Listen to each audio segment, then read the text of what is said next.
अस्सलामुअलैकुम नाज़रीन कराम, नई वीडियो में आपको खुश आमदीद कहते हैं।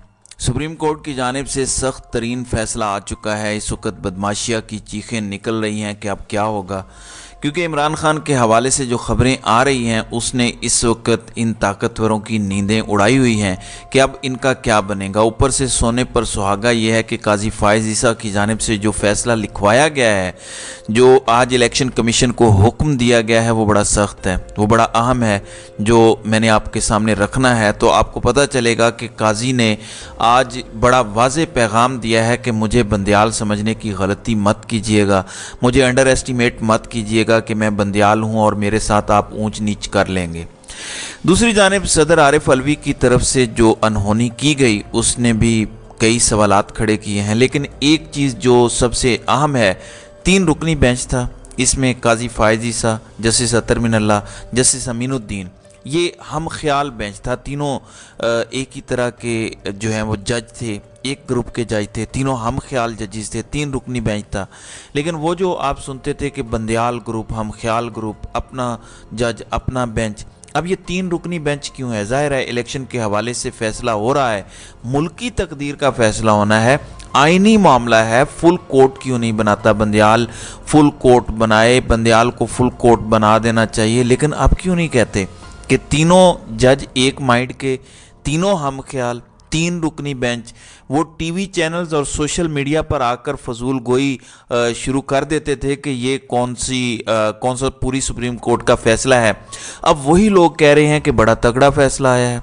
फैसला वाकई तगड़ा है, अच्छा फैसला है, लेकिन वो जो मुनाफिक हैं, वो जो फजूल गोई करते हैं, अब वो कहाँ चले गए हैं? बहरहाल ये सारी जो 2 दिनों से डेवलपमेंट्स हो रही थी, आपको पता है कि कल मुलाकात हुई, वो इलेक्शन कमीशन जिसके अंदर इतनी अकड़ और इतनी फिरौनियत थी, और 2 टके के सहाफ़ी आकर कह रहे थे कि सदर की इतनी औकात नहीं है, फलां की इतनी औकात नहीं है कि वो इलेक्शन की डेट दें।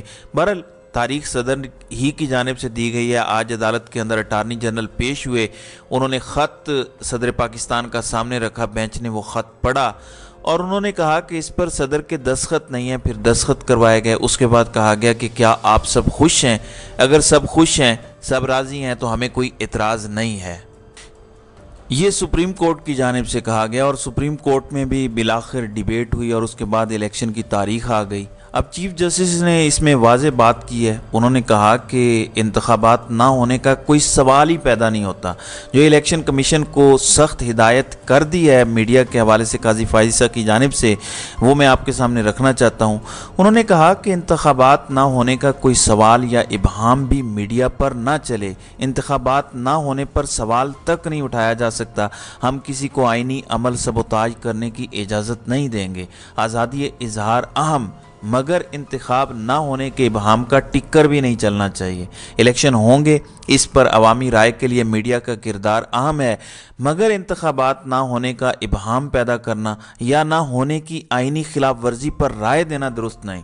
तो उन्होंने कहा कि कोई सवाल नहीं उठना चाहिए, टिक्कर तक नहीं चलना चाहिए कि इलेक्शन डिले हो जाएंगे, इलेक्शन नहीं होंगे, सुप्रीम कोर्ट के फैसले पर अमल नहीं होगा। फिर काजी फायज़ ईसा ने इलेक्शन कमीशन को वाज़ेह हिदायत की कि ऐसे चैनल्स के खिलाफ पैमरा से फौरी रुजू करें, यानी जिन चैनल्स पर सवाल भी उठाया जाए कि इलेक्शन नहीं होंगे या इलेक्शन डिले होंगे, उनके खिलाफ पैमरा एक्शन करे। काजी साहब ने फिर कहा कि माइक और कैमरा लेकर गुफ्तगू करते हैं, मगर इंतखाबात ना होने के तासुर को उभारने या इबहाम पैदा करने की इजाज़त नहीं होगी। हम शकूक व शुबहात की इजाज़त नहीं देंगे। हम आज़ाद मीडिया को भी देख लेंगे। अगर इलेक्शन के बारे में गलत फहमियाँ पैदा की तो वो भी आइनी खिलाफ वर्जी होगी। तो कहा गया है कि बिल्कुल किसी तजिया निगार को, किसी एंकर को, किसी सहाफ़ी को इजाज़त नहीं है कि वो कोई ऐसी ख़बर या क्या सराई भी फैलाए कि सुप्रीम कोर्ट के इलेक्शन पर अमल नहीं होगा। इतना स्ट्रिक्टली इन्होंने कहा है कि पत्थर पर लकीर है, इस फैसले पर अमल होना चाहिए। जिसको इंतखाबात होने पर इतराज़ है, घर में अपनी बीवी से बात कर ले, मगर मीडिया पर नहीं। ये चीफ जस्टिस ऑफ पाकिस्तान ने कहा है।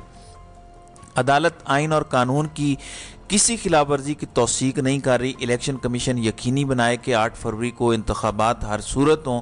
इलेक्शन कमीशन हर कदम कानून के मुताबिक उठाए।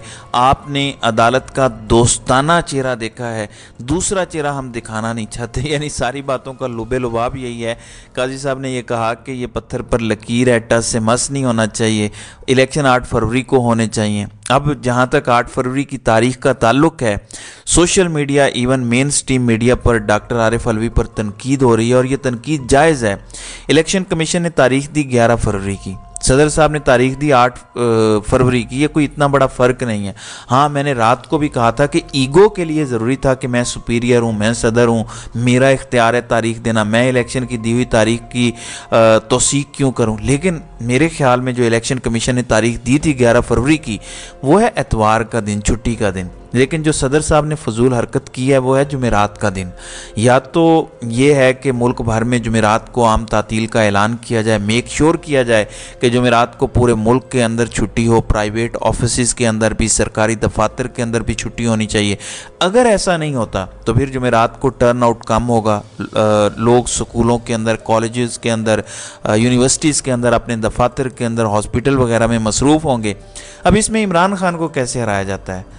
हराया जा सकता है। नाज़रीन इकराम, सिर्फ एक चीज़ है कि टर्न आउट कम हो। अगर टर्न आउट ज़्यादा हुआ तो ताकतवर हल्के, ये बदमाशियाँ, ये आदि जो मुजरिम हैं, कितनी ही धांधली कर लें, 8 से 10 हज़ार वोटों से ज़्यादा धांधली नहीं की जा सकती। ऐसे नहीं हो सकता कि ये 2 डब्बे हैं, दोनों खाली लेके आओ और उसके अंदर अपनी पर्चियाँ डाल दो। ऐसे नहीं होता।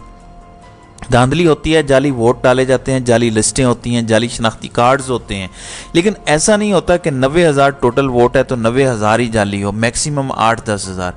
लिहाजा अगर टर्न आउट ज़्यादा होता है, छुट्टी का दिन होता है, बहुत ज़्यादा बड़ी तादाद में लोग, 65-70% टर्न आउट होता है पोलिंग डे पे, तो फिर ये जितनी भी धांधली कर लें, इमरान खान को हराया नहीं जा सकता। लिहाजा इसलिए सवालात उठाए जा रहे हैं कि सदर साहब ने जो तारीख दी है, जुमेरात का दिन है, उस दिन छुट्टी नहीं है। अगर उस दिन सरकारी छुट्टी नहीं होती, आम तातील का ऐलान नहीं होता, तो ये इमरान खान के लिए नुकसान होगा। आरिफ अलवी की जानिब से इमरान खान की पीठ में छुरा घोंपा गया है।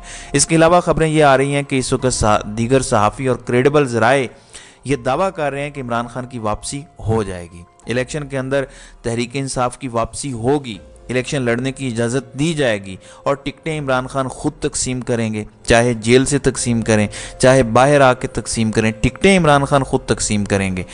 दूसरी बड़ी खुशखबरी ये भी है कि तहरीक इंसाफ के बल्ले के निशान पर, तहरीक इंसाफ बल्ले के निशान पर इलेक्शन लड़ेगी और उनको इलेक्शन कमीशन में, इलेक्शन कैंपेन में कोई रोक टोक नहीं होगी।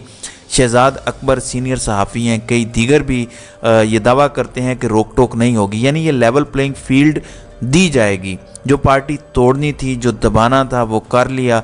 अब इलेक्शन डे पे इमरान खान टिकट देंगे, इससे पहले इमरान खान टिकट देंगे, कैंपेन की इजाज़त होगी, बल्ले का निशान भी होगा। अगर ये सब कुछ हो गया, इमरान खान बेशक जेल में हुआ, अगर इमरान खान जेल में हुआ शायद ज़्यादा वोट बैंक हो, लोगों के अंदर ज़्यादा गुस्सा भी है और गुस्से का इजहार लोग अपने वोट के ज़रिए ठप्पा लगा कर करें।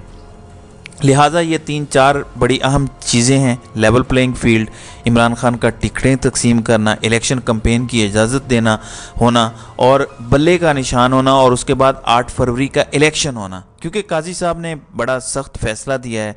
ये सारी वो चीज़ें हैं जिन्होंने ताकतवरों से लेकर नून लीग की बदमाशियाँ और फजलुर रहमान जैसे हलवाखोर मौलवी की नींदें उड़ा दी हैं और इस वक्त इन सब के होश उड़ चुके हैं, क्योंकि फ़ैसला कुछ अनएक्सपेक्टेड था। ये एक्सपेक्ट नहीं कर रहे थे कि इतनी जल्दी इलेक्शन के हवाले से जो है वो सुप्रीम कोर्ट इतना बड़ा फ़ैसला दे देगी, जो कि इस वक्त आ चुका है और इस पर अब अमल दरामद भी होगा। तो नाज़रीन इकराम, आपकी इस वीडियो के हवाले से क्या राय है? आप अपनी राय का इजहार कमेंट सेक्शन में ज़रूर कीजिएगा।